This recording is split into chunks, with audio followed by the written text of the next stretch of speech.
Hi friends, അസ്സാം വലൈക്കും. ഞാച്ചസ് വെല്ലിലേക്ക് എല്ലാവർക്കും സ്വാഗതം. അപ്പോൾ നമ്മൾ വീട്ടിൽ ഇന്ന് തയ്യാറാക്കുന്ന ഒരു സ്പെഷ്യൽ ജ്യൂസാണ്. അപ്പോൾ നമ്മൾ കരിമ്പില്ലാതെ കരിമ്പിൻ ജ്യൂസ് വീട്ടിൽ എങ്ങനെ തയ്യാറാക്കാമെന്നാണ്.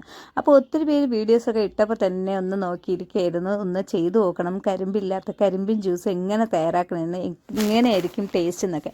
അപ്പോൾ തയ്യാറാക്കി അടിപൊളി ടേസ്റ്റാണ്. അപ്പോൾ നല്ല ടേസ്റ്റി ഉണ്ട്. 2 നാരങ്ങ ഞാൻ എടുത്തിട്ടുണ്ട്, ഒരെണ്ണമാണ് ഞാൻ എടുത്തിരിക്കുന്നത്. അതിന് മിക്സിയുടെ ജാറിലോട്ട് ആദ്യം ഇഞ്ചി ചേർത്ത് കൊടുക്കുക. അപ്പോൾ അതിൻ്റെ തൊലിയൊക്കെ മാറ്റി 2-3 പീസായിട്ട് ഇഞ്ചി ചേർത്ത് കൊടുത്തിട്ട് നാരങ്ങ, അപ്പോൾ നാരങ്ങ നമുക്ക് പിഴിഞ്ഞ് അത് ചേർത്ത് കൊടുക്കാം. ഞാനിപ്പോൾ ഒരു നാരങ്ങയാണ് എടുത്തിരിക്കുന്നത്. ഇനി നമുക്ക് വേണ്ടത് അപ്പോൾ പുതിന ഇലയാണ്. അപ്പോൾ ഇതിന് നമുക്ക് പുതിന ഇല ചേർത്ത് കൊടുക്കണം. കുറച്ച് നല്ല ഫ്രഷ് ആയിട്ടുള്ള പുതിന ഇല എടുത്ത് ചേർത്ത് കൊടുത്തിട്ടുണ്ട്. ഇനി നമുക്ക് വേണ്ടത് ശർക്കരയാണ്. അപ്പോൾ നല്ല കട്ടിക്ക് എടുത്ത ശർക്കരയാണ് കേട്ടോ. അപ്പോൾ അത് ചേർത്ത് കൊടുത്തിട്ടുണ്ട്.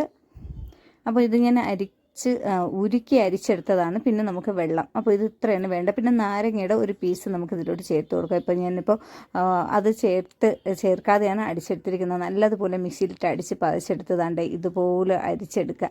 അപ്പോൾ നല്ല മണമൊക്കെയാണ് കേട്ടോ, നല്ല ഒരു മണം. പുതിന ഇലയുടെയൊക്കെ ആ ഒരു ഫ്ലേവറൊക്കെ നിൽപ്പുണ്ട്, അതുപോലെ തന്നെ ഇഞ്ചിയുടെ ഫ്ലേവറൊക്കെ നിൽപ്പുണ്ട്. നല്ല ടേസ്റ്റുണ്ട്.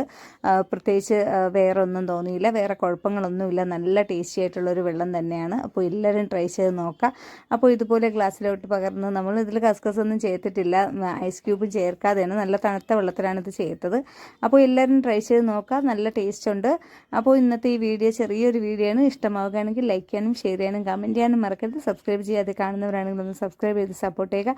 അപ്പം ഇതുപോലത്തെ ചെറിയ ചെറിയ വീഡിയോസും ഒത്തിരി നാരങ്ങ വെള്ളത്തിൻ്റെ വീഡിയോസൊക്കെ ഇട്ടിട്ടുണ്ട്, കാണാൻ താല്പര്യമുള്ളവരൊന്ന് കണ്ടു നോക്കുക.